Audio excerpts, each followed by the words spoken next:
Hello friends, welcome back to my YouTube channel.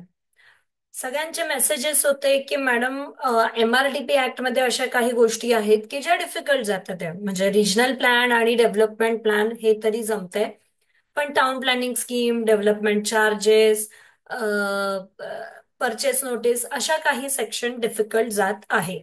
So मी तुमच्यासाठी video घेऊन येते so that तुम्हाला हे कळायला पाहिजे की सेक्शन वाचून झाल्यानंतरही there are the some lines की ज्याचा अर्थ आपल्याला समजायला पाहिजे की ऍक्ट मध्ये ते काय लिहिलंय आणि प्रॅक्टिकली ते काय होतं. बघा, मी आजच्या पूर्ण या व्हिडिओमध्ये तुम्हाला डिटेल सांगणार आहे की पेपर कसा असतो. पे जेव्हा तुम्ही म्हणताय की माझी 2-3 रिव्हिजन झाली आहे मॅडम, तरी मी जेव्हा आपली टेस्ट अटेम्प्ट करते मला कमी मार्क्स येतात आहे. का? कारण की आपण त्याचा प्रॅक्टिकल अप्रोच बघत नाहीये. मी तुम्हाला टेस्ट सिरीजचा पॅटर्न सुद्धा सांगते. Even in a final paper जेव्हा MPSCचा पेपर असतो तो सुद्धा कसा असतं ते पण सांगते. अजूनही युट्यूब चॅनलला माझ्या सबस्क्राईब केलं नसेल तर सबस्क्राईब करा. टेलिग्राम चॅनलवर मी हँड रिटन नोट्स टाकणार आहे काही काही. सबस्क्राईब करा, तुम्हाला ते तिथून मिळते. सो लक्ष द्या. We are starting with the town planning schemes. बघा, आता टाउन प्लॅनिंग स्कीम्स जेव्हा मी म्हणतेय तेव्हा it is a micro level planning. तर आपण URDPFI वाचणं गरजेचं नाहीये, पण URDPFI मध्ये तुम्हाला हे कळेल की मॅक्रो, मेसो, मायक्रो काय असतं. आणि याच्यानुसार जेव्हा आपण एका छोट्या लेवलवर प्लॅनिंग करतोय, that is a micro level planning, that is a town planning schemes. ठीक आहे. टाउन प्लॅनिंग स्कीम ही पहिल्यांदा 1915च्या ऍक्ट मध्ये आलेली. 1966 मध्ये थर्ड टाइम, म्हणजे 15 मध्ये होती, 54 मध्ये होती आणि 66 मध्ये पण आहे. सो अशा प्रकारे क्वेश्चन फ्रेम होऊ शकतात. म्हणजे जेव्हा आपण टाउन प्लॅनिंग स्कीम वाचतोय त्याच्यासोबत सोबत आपल्याला हे पण कळायला पाहिजे की आपण त्याच्याशी रिलेटेड कोणते क्वेश्चन एक्सपेक्टेड आहे. Right. So it is a micro level planning. आता बघा, जेव्हा 13 मध्ये एक्झाम झालेली त्या केसमध्ये टाउन प्लॅनिंग स्कीमला घेऊन सगळ्या गोष्टी वेगळ्या होत्या, कारण की त्या ऍक्ट मध्ये अजूनही आर्बिटेटर आल्यानंतर प्रिलिमिनरी आणि फायनल स्कीम मध्ये डिवाइड व्हायचं नाही. एक ड्राफ्ट आणि फायनल अशा दोनच स्कीम असायच्या. जसं आपण DP आणि RP बघतो तशाच प्रकारे देर were the two parts. Right. त्याच्यानंतर जेव्हा अमेंडमेंट आली आहे त्याच्यानंतर त्याच्या पुढचे सेक्शन सगळे चेंज होऊन प्रिलिमिनरी, फायनल दोन्ही स्कीम्स, त्याचे टायमिंग्स, त्याच्या प्रिलिमिनरी मध्ये काय होतं, फायनल मध्ये काय होतं, हे सगळं कव्हर आउट केलंय. आता बघा, आजच्या व्हिडिओमध्ये आपण फक्त ड्राफ्ट TP स्कीम पर्यंत जाऊ.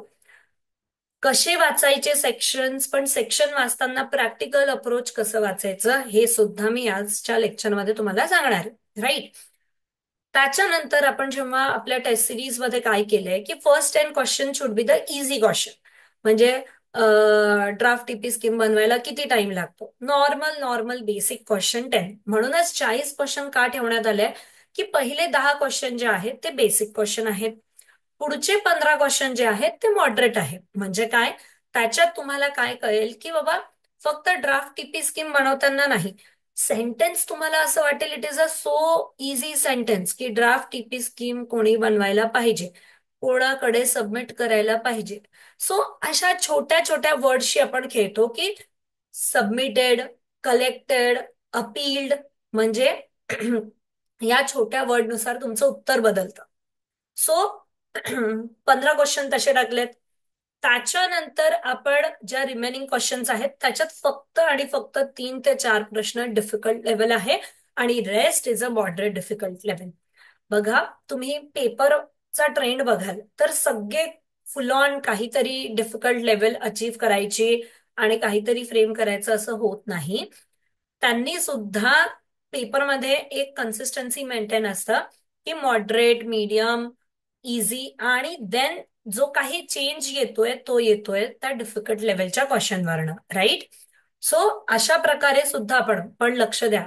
कधी कधी काय होतं की डिफिकल्ट लेवलचे क्वेश्चन फ्रेम करता करता इझी लेवलचे क्वेश्चन आपण चुकवतो. So it should be a package of all the mixture of the questions. Right.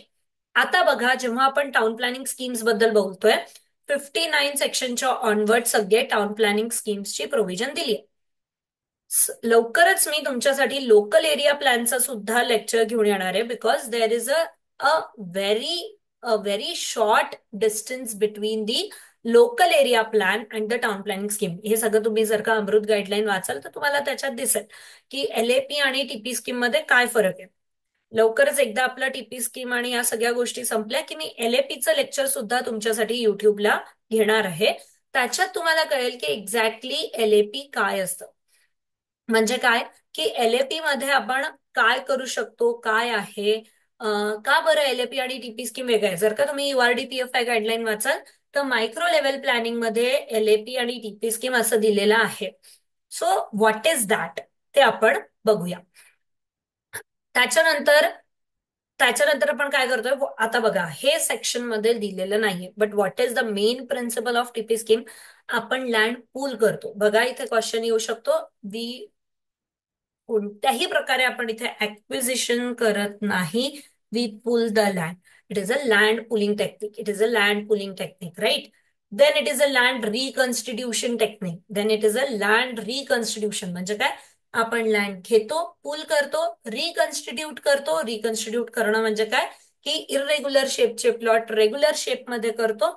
Then redistribute of the reconstituted plot म्हणजे जे काही रिकन्स्टिट्यूटेड प्लॉट आहे त्याला आपण परत त्यांना रिटर्न करतो. That is the redistribution. बघा फोर्थ पॉइंट खूप इम्पॉर्टंट आहे, याच्यावर MCQ येऊ शकतो. Incremental contribution on unearned income म्हणजे काय की जो काही अनअर्न्ड इन्कम आहे तुमचा त्याच्यावर तुमचं इन्क्रिमेंटल कॉन्ट्रीब्युशन किती, याचं सगळं कॅल्क्युलेशन. सेकंड व्हिडिओमध्ये आपण थोडेफार कॅल्क्युलेशन्स बघू की कशा प्रकारे semi final value, final value या सगळ्या गोष्टी होतात, right. So making a land available for the public purpose. This is the main principle of the TP scheme. No tier development, win win situation, अशा प्रकारे वेगवेगळे नाव आपण TP स्कीमला देऊ शकतो. राईट, कळलेलं आहेत का. Then why to prepare a TP scheme. कारण की according to the act the main purpose is to implement the final development plan, right? To implement the final development plan is the main reason to implement the TP scheme. पण आजकाल असं आहे की out of the area सुद्धा आपण घेऊ शकतो. त्याच्यानंतर ऑलरेडी डेव्हलप्ड काही जागा असेल, म्हणजे आता बघा की मोस्टली जेव्हा मी LAPचं लेक्चर घेईल तेव्हा तुम्हाला थोडंफार डिफरन्स सांगेल. पण जर का एखादी जागा आहे त्याच्यात little bit already built up area असेल तर त्याला स्कीम मधनं बाहेर न काढता त्याला सुद्धा त्याच्यात कन्सिडर करायचं, right. So these are the basic fundas why to make the TP scheme. Now where to make. Sanction DPच्या अंडरमध्ये करू शकतो. Anywhere in the urban or rural area in the jurisdiction of planning authority. Any planning authority और officer appointed by the government किंवा private land owner सुद्धा एक किंवा एकापेक्षा जास्त TP स्कीम करू शकतात. पण त्याचा मिनिमम एरिया 20 हेक्टर्स असायला पाहिजे. सो असं जरुरी नाहीये की only the planning authority is going to take the TP scheme. Any private land owner also can take the TP scheme. आणि त्याच्यात काही रूल्स आहे, हे आपण UDCPR मध्ये बघितलेलं आहे, राईट. त्याच्यानंतर काय ऍक्ट्स आहेत, काय रूल्स आहेत, हे सगळे आपण जे सेक्शन नंबर लक्षात ठेवायचे ते मी इथे राईट डाऊन केलेले आहेत की मॅडम एवढे सारे सेक्शन्स कसे लक्षात ठेवायचे. सो बेसिकली जे जे इम्पॉर्टंट सेक्शन्स आहेत ते मी लिहून ठेवलेले आहेत. याच्या अगोदरचे पण जे आहेत 72 आर्बिट्रेटरचं ते पण लक्षात ठेवायचं, ते मी नेक्स्ट व्हिडिओमध्ये सांगेन, राईट. त्याच्यानंतर जो येतो तो मी आता बघा हँड रिटन लिहिलेला आहे की ड्राफ्ट TP स्कीम पर्यंत आपण काय करतो. मी डॉटेड का बरं दिलंय, because that is not a part of actually act मधला, पण इट इज म्हणजे ओरिजिनली प्रॅक्टिकली त्या सगळ्या गोष्टी होतात. सो बघा अंडर द सेक्शन 60 डिक्लेरेशन होतं की बाबा इथे ड्राफ्ट TP स्कीम करायची आहे. मग टेंटेटिव्ह प्रपोजल बनवल्या जातं. बघा खूप लोकांना कन्फ्युजन असतं की ड्राफ्ट TP स्कीम मध्ये फायनान्स देत नाही. अरे फायनान्स देणार नाही तर लोकांना कळणार कसं की एक्झॅक्टली होत काय आहे. Everything has been given in the draft TP scheme. So yes tentative proposal बनवलं जातं. ते ओनर्स लोकांना दाखवलं जातं की बाबा अशा प्रकारे तुमची स्कीम होणार आहे. मग ओनर कडनं आलेले सजेशन ऑब्जेक्शन लक्षात घेऊन पब्लिकेशन होतं ड्राफ्ट TP स्कीमचं अंडर द सेक्शन 61. या गोष्टीला 9 महिने लागतात आणि एक्सटेंडेड पिरियड 3 मंथ आहे. त्याच्यानंतर काही मॉडिफिकेशन असेल, लोकांकडनं सजेशन ऑब्जेक्शन आल्यानंतर ज्या काही सजेशन्स असेल त्याला मॉडिफाय करून 3 महिन्यात सबमिट करतात स्टेट गव्हर्नमेंटला अंडर द सेक्शन 68. ठीक आहे.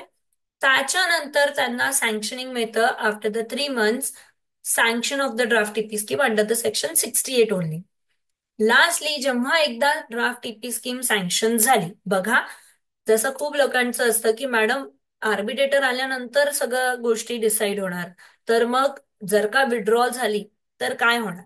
पण बॅक ऑफ द थिंग की प्रेझेंटेशन ओनर्सला पहिलेच दिलं जातं, त्यांच्याकडनं सजेशन ऑब्जेक्शन पहिलेच कन्सिडर केले जातात. त्याच्यानंतर जर का अजून तुम्हाला कम्पेन्सेशनला घेऊन वगैरे काही प्रॉब्लेम असेल तर परत तुम्ही एक्झाम्शन वाल्या गोष्टी वगैरे क्लेम करू शकता. ते आपण पुढच्या व्हिडिओमध्ये बघू.